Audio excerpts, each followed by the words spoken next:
Yes, habari. Kwa majina naitwa Dr. Mbilinyi na hii hapa ni Mbilinyi Online Academy. Najua unaweza ukawa una mpango, una ndoto, lakini kulingana na circumstance ambazo zinatokea kwenye maisha zimekufanya umechase away hizo ndoto zako, umezitupilia mbali.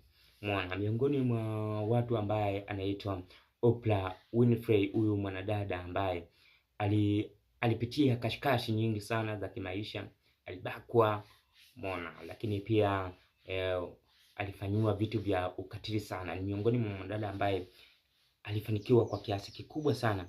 Aliwahi kusema safari kubwa zaidi unayoweza kuichukua ni kuishi maisha ya ndoto yako. Mona, licha ya kuwa yeye alikutana na kashikashi nyingi, alikutana na changamoto nyingi sana. Mwana, kwa mfano za kubakwa, kulaitiwa, mwana kufanyiwa harassment kwenye social media, lakini akasema kitu ambacho unaweza ni kuishi maisha ya ndoto zako.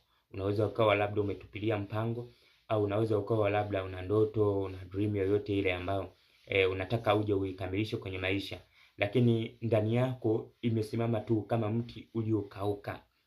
Kama mti uliokauka. Don't chase away your dreams.